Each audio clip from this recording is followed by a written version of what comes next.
did get a lot of emails from people like, John, so much of the show is about things that are controversial and negative. Can't you do more positive stuff? And so, I guess we're trying to weave some positive stuff into the show. We do, every Friday we do things to do around town, and I don't think it's all negative, but, there's a lot of negative stuff we got to cover. I think a lot of things changed in 2020. I don't know if you were paying attention, but to me, I think a lot of things changed in 2020, and the norms are different now, and I got to shine a spotlight on that. So, every time I get home and I think, wow, I was kind of harsh on VMI. My grandfather went to VMI. Maybe I shouldn't be so mean about VMI. I got a lot of friends who went to VMI. Then VMI does something dumb. And I think, well, I can't let them off the hook. Every time I think my grandmother went to UVA, my dad went to UVA, I got lots of friends who went to UVA from St. Christopher's. Maybe I shouldn't be so, maybe I'm just being too harsh about the UVA. Maybe that's unfair. And then UVA does something stupid and kind of arrogant, not just stupid, but really arrogant.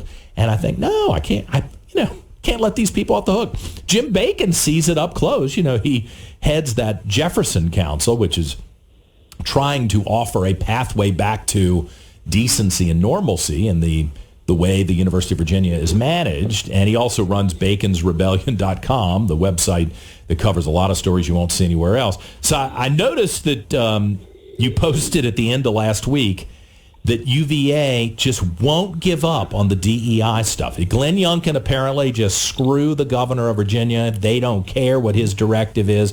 They're going to keep on doing the DEI stuff.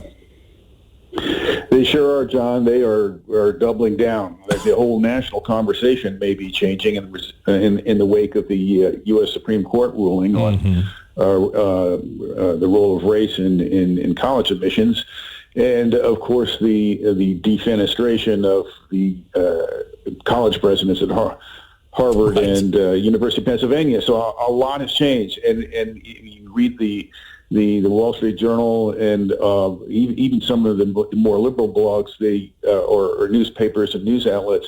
There is a real kind of a reckoning with the whole DEI thing and reevaluation of it. And at UVA, there doesn't seem to be any recognition whatsoever.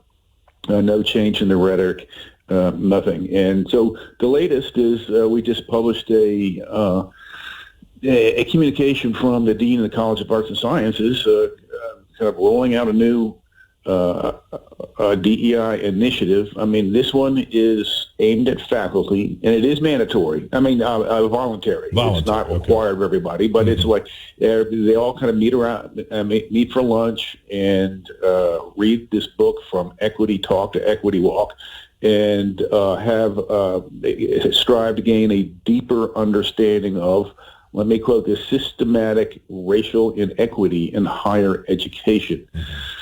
So which is interesting because, of course, higher ed is probably the most liberal, progressive, woke institution in the entire country, and yet they're talking about all this systematic racial inequity there is. And what does that mean? Going on. Does that mean admissions? Who actually gets the limited number of chairs in each class? Does it mean the grade, the results when you do grading? Does it mean jobs on the back end of graduation? What does that actually mean, do you think?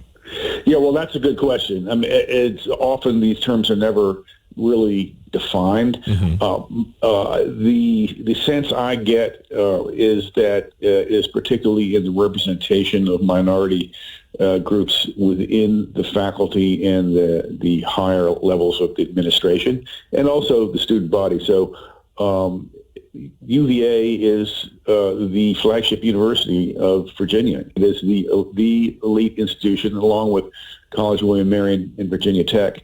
They're considered the top drawer institutions. They set the standards of excellence, and it's a system of higher education in the state. So for the people who can't achieve at the highest levels of academic excellence, then you have VCU and George Mason and James Madison and other very good schools, but not the same level. But UVA wants to be, well, they want to mirror the demographics of the entire state of Virginia. And so there's not enough blacks and Hispanics, of course, even though there's schools like VCU are absolutely, they're carved out. That's their mission, is to provide education for first-generation students.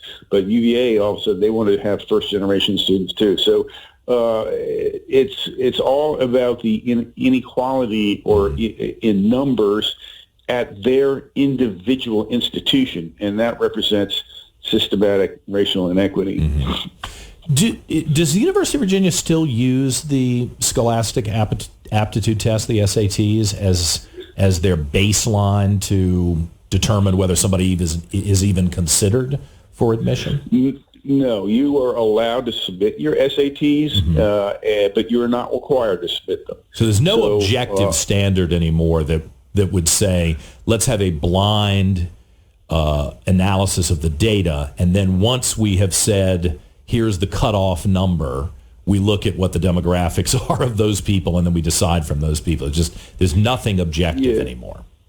Not much. I mean, they do consider grades. That the grades are important, but but that varies too. Yeah, that varies immensely from from institution to institution, from high school to high school. So you have college prep schools where you have like super smart kids from affluent families who stress the value, the necessity of studying hard. You have elite high schools, say in Northern Virginia, where you have these super smart immigrants come and send their kids there, and they work, have an amazing appetite for work. And then you have other schools that just are kind of in a state of kind of breakdown. Yeah, like Richmond City, unfortunately. Yeah, and kids roaming the halls and disrupting classes and everything. So you can be an honor student in one of those schools and that still not be remotely competitive. Right. Yeah. All right. I didn't intend to keep bringing up Glenn Youngkin. It's not Bash Glenn Youngkin Day. And that's not my intention. But I thought Glenn Youngkin had sent word to all of these guys that he didn't want DEI, right? I mean, wasn't that the message at VMI? I don't think it was just directed at VMI, or maybe I'm mistaken. Maybe he did just mean VMI. But why do these people not even tip their hat to the governor who's going to be around for 23 more months? They just don't care? Or? Well, it's more than they don't care. They're totally opposed to the governor's decision. I mean, they absolutely fervently believe in what they're talking about. They believe systemic racism is the great challenge of our society. And the voters just don't matter. The person that the voters chose to lead, they just have decided they're going to ignore that person. They can act autonomously, they think. Right. Well, absolutely. No, they're not remotely interested in the views of the voters and something like this. The voters are benighted, and then they're MAGA people, and whatever means you use to dismiss them. They have their ideology, and they're going to push it through. And they think that Governor Youngkin he's not going to be around in another 2 years. We'll have a new governor. Chances are very, very good that it could be Abigail Spanberger, and she'll have a very different view towards the DEI. So they can just make it 23 more months. They'll probably be back on track, they think. I suspect that's their calculation, yeah.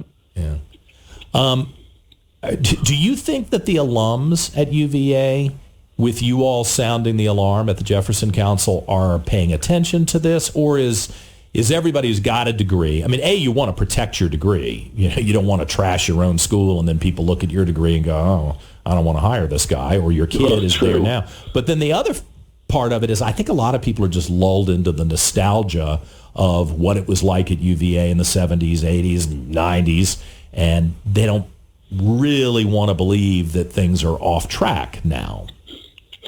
Right. So one of the problems that we run into with alumni, some are very well informed.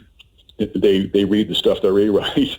But others still have this kind of, as you say, a nostalgic view of that UVA is like it was when they were there 20, 30, 40 years ago. It's not the same institution. It's just not. And, of course, what happens is they're fed a very curated view of what goes on. So if you're an alumnus at UVA, and this is the same everywhere. It's not unique to UVA. You read your alumni magazine, which is kind of a glossy magazine with lots of feel-good stories and about wonderful things that faculty are doing and saving the world, and how all the wonderful things that alumni are doing. Yeah. It's all feel good, and then you get the official version of things kind of filtered through UVA Today, which is the university news service, basically. Mm-hmm. Pravda. And so the Pravda of Charlottesville. Yeah, exactly. And so, look, we're all captive to our news sources. Yeah. I mean, if our news sources tell us X, Y, and Z, we're going to tend to kind of believe that X, Y, and Z are the driving factors. Right. And so, yeah. But I would say this, that more and more alumni are figuring it out. And thank goodness you're exposing it, Jim. I appreciate the fact that every Monday you carve out time to talk to us. I hope that the people who are on their way to the Capitol to manage this stuff and cast votes are paying attention, because I think you're getting a big middle finger from President Ryan and the rest of those chumps in Charlottesville. And I don't know about you, when somebody flips their middle finger at me, I have a response to that. A couple of different levels of response too, if it keeps happening, and I think they should probably pay attention to it, because the voters of Virginia deserve more. Jim Bacon from baconsrebellion.com and from the Jefferson Council. Thank you. I appreciate it. Thanks, John. 8:48. Back with more in a moment on News Radio WRVA.